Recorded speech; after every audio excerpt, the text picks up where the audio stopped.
এ উদ্দেশ্য বাস্তবায়নে রাসূল সাল্লাল্লাহু আলাইহি ওয়াসাল্লাম চিন্তা করলেন যে বনু গাতফানের উভয় সর্দার ইয়াইনা ইবনে হাচন ও হারেস ইবনে আত্তফের সাথে একটি মীমাংসা করবেন। সে মীমাংসার মধ্যে মদিনায় 1/3 উৎপাদিত ফসল ও বনু গাতফানকে দেয়া হবে। যদি এরূপ সুবিধা দেয়া হয় তাহলে ইহুদিরা ফিরে যাবে। পরিণামে মুসলমানরা কুরাইশ শত্রুদের সাথে ভালোভাবে মোকাবেলা করতে পারবে। এ ধরনের একটি প্রস্তাব সম্পর্কে আলোচনা করা হলো। কিন্তু রাসূল সাল্লাল্লাহু আলাইহি ওয়াসাল্লাম যখন সাদ ইবনে মায এবং সাদ ইবনে ওবাদার নামক দুইজন বিশিষ্ট সাহাবীর সাথে আলোচনা করলেন, তখন তারা ভিন্ন মত প্রকাশ করলেন। তারা বললেন, হে আল্লাহর রাসূল, যদি এ আদেশ আল্লাহ তাআলা আপনাকে দিয়ে থাকেন তবে আমরা নির্বিবাদে মেনে নেব, কিন্তু আপনি যদি শুধু আমাদের কারণে এরূপ করতে চান তবে বলেছি আমাদের তার প্রয়োজন নেই। আমরা এবং ওরা যখন মূর্তি পূজা করতাম তখন তো ওরা অতিথেয়তা এবং বেচা কেনা ছাড়া একটা শস্য দানাও আমাদের কাছে আশা করতে পারেনি। বর্তমানে আল্লাহ তাআলা আমাদের সম্মান ও মর্যাদা দিয়েছেন, এমতো অবস্থায় আমরা নিজেদের ধন সম্পদ তাদের দেব? আল্লাহর শপথ, আমরা তো তাদের দেব শুধু আমাদের তলোয়ার। রাসূল সাল্লাল্লাহু আলাইহি সাল্লাম উভয় সাহাবীর অভিমত যথার্থ বলে মন্তব্য করে বললেন, আমি ভেবেছিলাম অন্য কথা। সমগ্র আরব ঐক্যবদ্ধভাবে তোমাদের বিরুদ্ধে উঠে পড়ে লেগেছে। কথা ভেবে শুধু তোমাদের জন্যই আমি এ কাজ করতে চেয়েছি। এরূপ আল্লাহর ইচ্ছায় শত্রুদের ভাঙন দেখা দিল, তাদের ঐক্য ফাটল দেখা দিল, তাদের ধার ভোতা হয়ে গেল। ধনু গাতফান গোত্রের নাইম ইবনে মাসুদ ইবনে আমের যায় রাসূল সাল্লাল্লাহু আলাইহি ওয়াসাল্লামের কাছে চুপিসারে এসে বললেন, হে আল্লাহর রাসূল, আমি ইসলাম গ্রহণ করেছি, কিন্তু এ কথা কওমের লোকদের কাছে প্রকাশ করিনি। আপনি আমাকে কোনো আদেশ করুন। রাসূল সাল্লাল্লাহু আলাইহি সাল্লাম বললেন, ওদের বিরুদ্ধে কোনো সামরিক ব্যবস্থা তো নিতে পারবে না, তবে যতটা পারো ওদের মধ্যে ফাটল ধরাও এবং মনোবল নষ্ট করে যুদ্ধ তো হচ্ছে চালবাজি। একথা শোনার পর নাইম রাদিয়াল্লাহু আনহু দেরি না করে বনু কুরাইজার কাছে গেলেন। এক সময় ওদের সাথে তার বেশ ঘনিষ্ঠতা ছিল। তাদের কাছে গিয়ে বললেন, আপনারা জানেন আপনাদের প্রতি আমার ভালোবাসা আছে এবং আমাদের সাথে বিশেষ সম্পর্ক বিদ্যমান রয়েছে। তারা বললেন, জি হ্যাঁ। নাইম বললেন, তবে শুনুন, কুরাইশদের ব্যাপারে আমাদের মতামত আমাদের চেয়ে ভিন্ন। এই এলাকায় আমাদের নিজস্ব এলাকা, আমাদের বাড়িঘর, ধন সম্পদ, পরিবার পরিজন সব এখানে রয়েছে।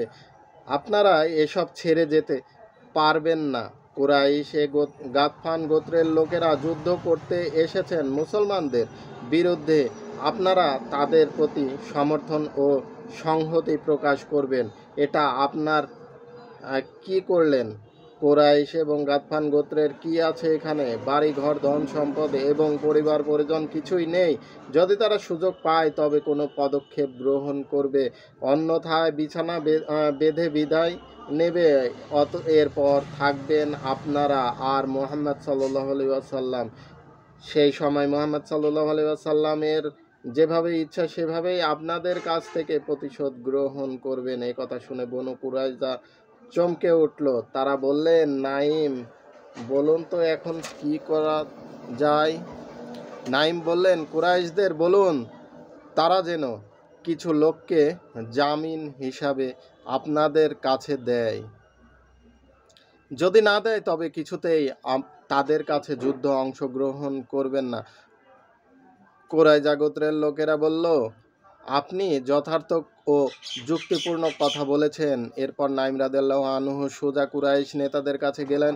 তাদের বললেন, আপনাদের প্রতি আমার ভালোবাসা এবং আপনাদের কল্যাণ কামনায় আমার আন্তরিকতা আপনাদের প্রতি আপনাদের অজানা নয়। নাইমের কথা শুনে তারা বলল, জি হ্যাঁ। নাইম বললেন, তবে শুনুন, ইহুদি মুহাম্মাদের সাথে সম্পাদিত চুক্তি ভঙ্গ করার কারণে লজ্জিত।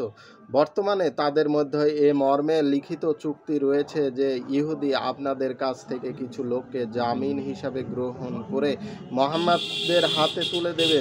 এরপর তারা মুহাম্মাদের সাথে নিজেদের সম্পর্ক পুনরায় পুনর্বিন্যাস করে নেবে।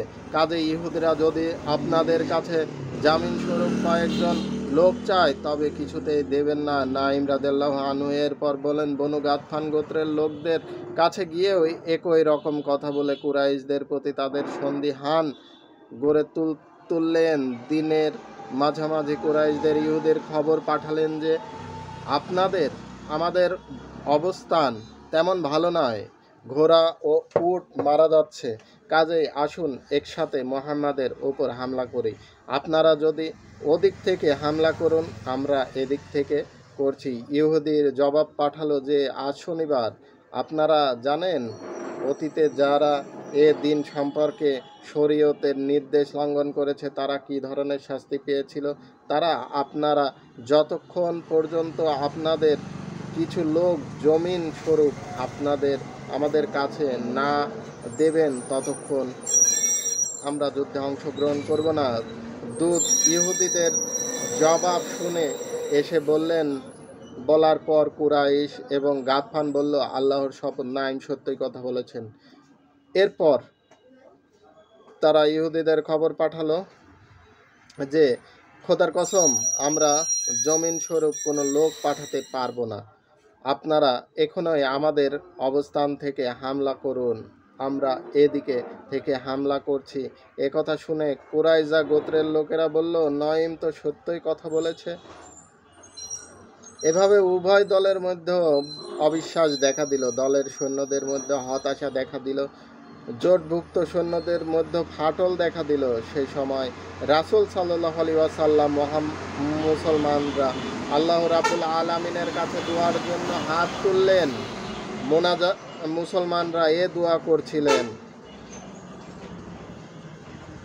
হে আল্লাহ তাআলা, আমাদের হেফাজত করো এবং আমাদের বিপদ থেকে মুক্ত করো। রাসূল সাল্লাল্লাহু আলাইহি ওয়াসাল্লাম এ দোয়া করলেন, হে আল্লাহ তাআলা, তুমি কিতাব নাজিল করেছো, তুমি শীঘ্রই হিসাব নেবে। ওই সৈন্যদের পরাজিত করো।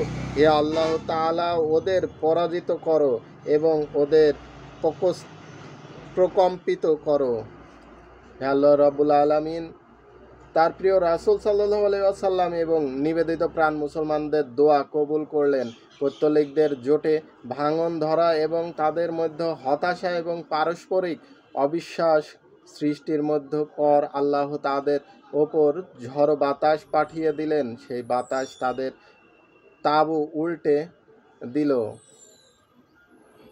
জিনিসপত্র তছনছ করে দিল। তাঁবুর খুঁটির উপড়ে গেল, কোনো জিনিসই যথাস্থানে থাকলো না। সেই সাথে একদল ফেরেশতা আল্লাহ তাআলা পাঠিয়ে দিলেন। এর ফলে কাফিরদের অন্তর থরথর করে কেঁপে উঠল। তাদের মনে মুসলমানদের প্রবল প্রভাব রেখাপাত করল। সেই শীত ও ঝড়ো হাওয়ার রাতে রাসূল সাল্লাল্লাহু আলাইহি ওয়াসাল্লাম ও হুযায়ফা ইবনে ইয়ামানকে কাফিরদের খবর নিয়ে আসতে প্রেরণ করলেন। তিনি গিয়ে দেখলেন যে মুশরিকরা পালায়নের প্রস্তুতি নিচ্ছেন। হুযায়ফা রাদিয়াল্লাহু আনহু এসে রাসূল সাল্লাল্লাহু আলাইহি ওয়াসাল্লামকে খবর জানালেন। সকালবেলা দেখা গেল যে গোটা ময়দান খালি। কোনো প্রকার লাভ ছাড়াই শত্রু সৈন্যদের ফিরে যেতে আল্লাহ তাআলা বাধ্য করেছেন। এমনি করে আল্লাহ তাআলা তার প্রিয় রাসূল সাল্লাল্লাহু আলাইহি ওয়াসাল্লাম মুসলমানদের সাথে করা তার ওয়াদা পূর্ণ করলেন। তিনি তার প্রিয় বান্দাদের সম্মান দিয়েছেন, তাদের সাহায্য করেছেন এবং কাফির সৈন্যদের পরাজিত করেছেন। কাফিরদের ফিরে যাওয়ার পর রাসূল সাল্লাল্লাহু আলাইহি ওয়াসাল্লাম মদিনায় ফিরে এলেন। সঠিক বর্ণনা মোতাবেক খন্দকের যুদ্ধ ৫ম হিজরি শাওয়াল মাসে সংঘটিত হয়েছিল। পৌত্তলিকরা ১ মাসের কাছাকাছি সময়ে মুসলমানদের অবরোধ করে রেখেছিল। সবকিছু পর্যালোচনা করলে দেখা যায় যে অবরোধের শুরু শাওয়াল আর শেষ হয়েছিল জিলকদ মাসে। ইবনে সাদ বলেছেন, রাসূল সাল্লাল্লাহু আলাইহি ওয়াসাল্লাম যেদিন খন্দক থেকে ফিরে এসেছিলেন সেদিন ছিল বুধবার। জিলকদ মাস শেষ হতে তখনও ৭ দিন বাকি। খন্দক বা পরিখানা যুদ্ধ প্রকৃতপক্ষে পরাজয়ের যুদ্ধ ছিল না, বরং মুসলমানরা এ যুদ্ধে জয়লাভ করেছিল। এ যুদ্ধে কোনো রক্তাক্ত সংঘর্ষ তেমন হয়নি, তবুও একটি ইসলামের ইতিহাসে একটি সিদ্ধান্তমূলক যুদ্ধ। এ যুদ্ধে পৈত্তলিকদের মনোবল সম্পূর্ণ ভেঙে গিয়েছিল এবং এটা স্পষ্ট হয়ে গিয়েছিল যে আরবদের কোনো শত্রুই মদিনার বিকাশমান শক্তিকে নিঃশেষ করে দিতে পারবে না। খন্দকের যুদ্ধে মুশরিকরা যত সৈন্য সমাবেশ করেছিল, এর চেয়ে বেশি সৈন্য সমাবেশ করা তাদের পক্ষে ভবিষ্যতে সম্ভব হবে না এবং তখনও সম্ভব ছিল না। এ কারণে রাসূল সাল্লাল্লাহু আলাইহি ওয়াসাল্লাম খন্দকের যুদ্ধ থেকে ফিরে এসে বলেছিলেন, এবার আমরা ওদের ওপর হামলা করব, ওরা আর আমাদের ওপর হামলা করতে পারবে না। এবার আমাদের সৈন্য তাদের দিকে যাবে। ধন্যবাদ সবাই, ভালো থাকবেন।